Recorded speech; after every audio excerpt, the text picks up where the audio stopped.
Praise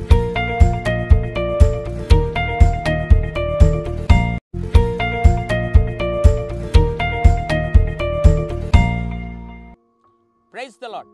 యేసుక్రీస్తు దివ్యనామంలో ఉదయకాల సమయంలో వాక్యం వీక్షించుచున్న మీ అందరికీ నా హృదయపూర్వక వందనాలు తెలియజేస్తున్నాను. ఉదయకాల సమయంలో సంతోషం సమాధానం లేకుండా నీ జీవితంలో బాధల్లో ఇరుకు ఇబ్బందుల్లో సతమతం అవుతున్నావా? ఎక్కడ దొరుకుతుంది ఈ సంతోషం? లోకంలో వెతికావు, సంతోషం లేదు. వస్తువుల్లో వెతికావు, సంతోషం దొరకలేదు. వ్యక్తులలో వెతికావు, సంతోషం దొరకలేదు. బంధువులు, రక్త సంబంధులు, తోబుట్టులు, ఆప్తులు, నీకు ఎవరైతే బుద్ధి పుడతారో వారందరి దగ్గరికి పరిగెత్తావు. ఏదో కొంతకాలం అటో ఇటో సంతోషం ఉనింది. మళ్ళీ యథావిధి నీ బాధలు నీవే అనుభవించేటువంటి పరిస్థితి, నీ దుఃఖం నిన్ను వదిలిపోయినటువంటి పరిస్థితి ఏర్పడింది. ఇంతకీ సంతోషం ఎక్కడ దొరుకుతుంది అని ఉదయకాల్సం ఎదురు చూస్తున్నావు కదా. పరిశుద్ధ గ్రంథంలో నుండి ఒక అద్భుతమైనటువంటి ఆ మాటను జ్ఞాపకం చేయాలని ప్రభు ఈ ఉదయకాల్సంలో ఆశపడుతున్నాడు. కీర్తన 16వ అధ్యాయం 11వ వచనం. జీవ మార్గమును నీవు నాకు తెలియజేసేదవు, నీ సన్నిధిని సంపూర్ణ సంతోషం కలదు, నీ కుడి చేతిలో నిత్యము సుఖములు కలవు. Praise the lord.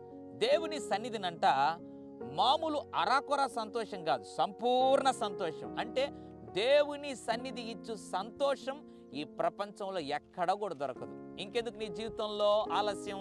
సంపూర్ణ సంతోషం, ఒక ఫుల్ జాయ్, సంపూర్ణమైనటువంటి సంతోషం. ఇక ఏ కొదువు లేకుండా హృదయం అంతా సంతోషం సమాధానంతో నింపబడాలని నువ్వు ఆశపడుతున్నట్లయితే నీకు దేవుని సన్నిధి అవసరం. దేవుని సన్నిధిలో ప్రార్థిస్తున్నావా? దేవుని సన్నిధిలో వాక్యము ధ్యానిస్తున్నావా? ఈ రెండు అనుభవాలు లేకుంటే దేవుని సన్నిధి నీతో ఉండనట్టే. అయితే దేవుని సన్నిధి అంటే ప్రార్థన, వాక్యము, ఆరాధన, వీటన్నిటిని నువ్వు కలిగి ఉన్నప్పుడు నిజంగా లోకంలో సంపూర్ణ సంతోషం. మందిరానికి వెళ్తున్నావా? మందిరం కూడా దేవుని సన్నిధి.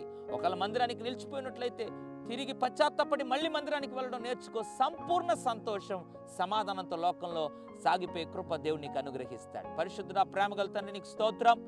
నీ సన్నిధిలో సంపూర్ణ సంతోషం ఉంది. ఎంతమంది అయితే సంతోషం కోల్పోయారో వారి కొరకు ప్రార్థన చేస్తున్నాను. నీ సన్నిధిలో సంపూర్ణ సంతోషం ఉంది ప్రభువా. తిరిగి నీ సన్నిధి దయచేసి సంపూర్ణ సంతోషము వారు అనుభవించుట కృప చూపమని యేసు నామములో ప్రార్థిస్తున్నాను తండ్రి. ఆమెన్. God bless you.